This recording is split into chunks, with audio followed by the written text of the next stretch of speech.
Hey guys, Dev. How's it going? I'm just working on this Ziltoid show and figured I'd take a break and go through another song here because it seemed to be that folks dug it. This one's not as complicated. This is the song Gato off of Key. It's an easier session than the Addicted stuff by far, but just making it speak was a little more difficult. I usually treat drums a certain way, but on Key I did it differently. As you can see here, there's like a whole bunch of edits that I do just to kind of like put things into the perspective that the song requires as it goes along, because a lot of times while it's being written, I think it's going to go one way, and then when I get into the studio I realize that maybe it needs to do something a little different here and there. Drums are pretty straightforward with this. Bunch of nice mics, recorded at the factory. And we recorded the Bay Area, which is the actual loading dock of the studio. So, you know, if that's the drums, the loading dock, which we add after by recording it, it's like that. You know what I mean? So basically with this record, the drums are pretty straightforward. You know, there's no bus compression on it. It's just a straight up drum sound, right? And for guitars, main sound actually was a Pod XT Live. And that's that sound. I mean, turn this up. Simple. This place. For the vocals on this one, I used AKG 414. Now whatever happens, know that I'm about honor. And then the first thing in the chain's a de-esser, get rid of some of the sibilants. Among thieves. And then I do this to my vocals, kind of dip about 250, cut the low end out. And we right? And then about the themes again, cut the 250, and that's specific to my voice. And here's my echo. Whatever happened about honoring thy father? 526. Mother, honor me. All right. Okay, so for this here, looks like I add my echoes after, sort of filter it out. Put it to where I want it. Looks like I just make sort of like a radio type of dip. Cell phone is the preset that I used.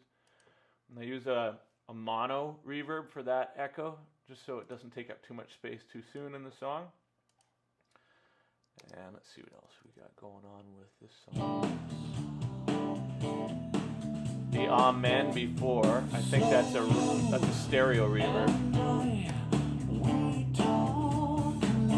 Bass, I just use a Sans Amp RBI. Okay. For the keyboards, we used a Nord lead. And Dave, while he was doing it, kind of did some stuff real time to it. And we punched through the song, right? Starting. And then that was like sort of a filter that's on it. And the effects that are there, I think it was a line 6 delay pedal that we added to it, and that way when we went to do some modulation effects, we could do that real time too, like that. At the end of the section, we just start tweaking the knobs, right? And we just manually tapped in the tempo, so it was working with it. And then this big verb here underneath. Basically, we just took the chunk of his Nord, and then I just kind of took pieces of it here, chopped it up, and then crossfaded it, and then added a reverb to it. Let's see what we got here. That R-verb thing. So it basically takes his improv, which is like this sort of thing, and then I can just kind of like take that a step further by copying it and moving it around and pitch shifting it and then adding reverbs and stuff. And basically it just sort of expands on that idea, and that's kind of how I do a lot of my stuff, actually. I just take something that's a fluke and then just keep tweaking it until it either annoys me or makes me happy. So again, in Logic, I use Logic for a lot of effects, and what I did was I take a submix of the Pro Tools session, and I either move it into Ableton, or in this case I moved it into Logic, and I don't have that Logic session right now, but this is what I ended up doing.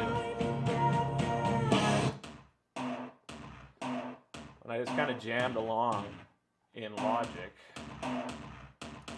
spent a couple hours just kind of tweaking it, and then I take it in here, and again, according to how I feel about it, I cut pieces up to the grid and I move it around and whatever, right? So it's a session that turns into another session, and then according to how it feels in the mix, I keep tweaking it, right? And then later on the song.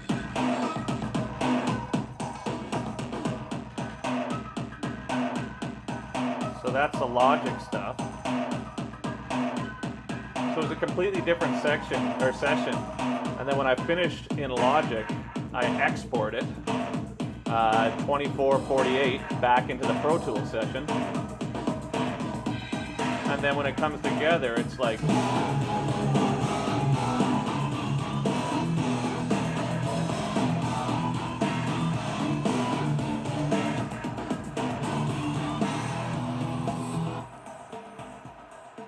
so all my Logic's got some great effects, so I do a lot of jamming in different programs and just keep integrating it at the end, right? And let's see, I faded out the Logic part there, and then it comes right back in here, and what's Logic doing now? Way in the background, right? So it's like, as opposed to having one massive session, I do it over a ton of different programs, and then just the master session, whichever your mix DAW ends up being, mine being Pro Tools, you just keep mixing it and tweaking it until it kind of works together, right? So let's see. Now, in terms of the vocals, you heard that one.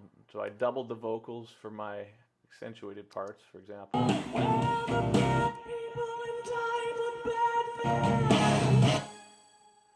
I accent the octaves with just expand, which is a built-in Pro Tools thing.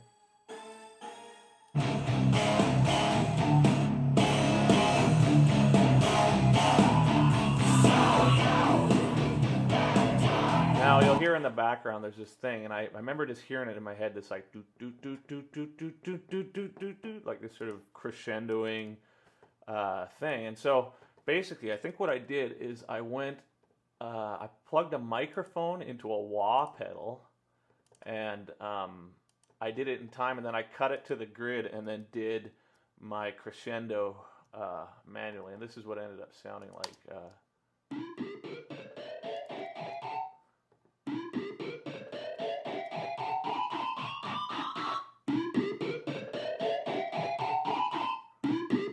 I just heard that from the beginning, so that was as close to actualizing it as I could get. Then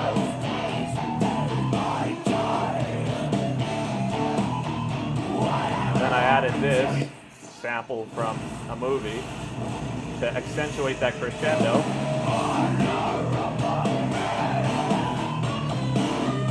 Now that little Among Men thing was a fluke that happened when Che, the singer, and I were doing the tracks. She had a buddy's basement there, and her and I, I knew that I wanted the vocals to be repeated, that Among Men, I wanted that to be repeated, so her and I did that together. Among Men! And I just compressed the crap out of it and added, that reverb, which actually comes in handy a lot, right? Because you can take your high cut filter here and really get some interesting grainy effects, and it's, it comes with Pro Tools, so whatever. And then I compressed it before the reverb in this case. And you can put your compressor after the reverb sometimes for effects that you can find that you can get really cool effects for, without having to blow your budget on really fancy stuff.